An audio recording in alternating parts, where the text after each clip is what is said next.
When Kelly and I were first married, like many young married couples, money was pretty tight. We were going to school, and it was just kind of a paycheck to paycheck type thing. But early on, we decided that following the Lord's commands were important for us and something that we wanted to do and make part of our lives from the very beginning.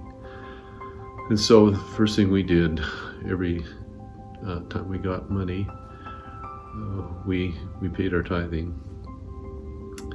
And it was a struggle sometimes. Sometimes we had to decide whether we wanted to put gas in the car or buy that little bit of extra grocery. But our experience was and still is to this day that we have never wanted for the necessities of life, ever. There were times when we didn't know if we'd be able to make it to the end of the month, and something would come into the mail.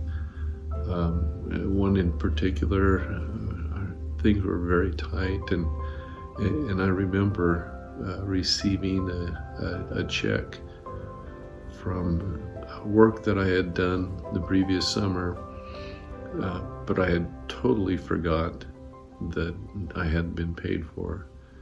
And there were just other little simple miracles in our lives. It was like that.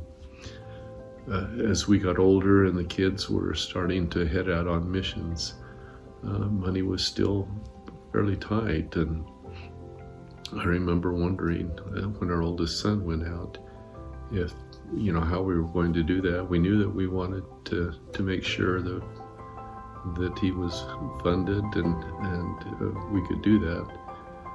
But then just before we left, we were blessed to get an unexpected raise that covered for that expense.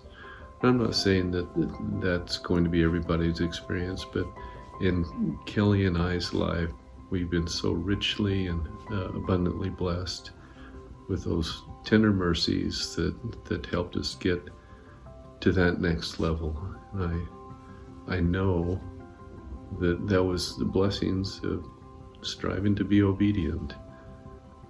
Like everybody else, we struggle and we're not perfect by any stretch of the imagination, but we've been greatly blessed as we've tried to follow what the Savior would have us do.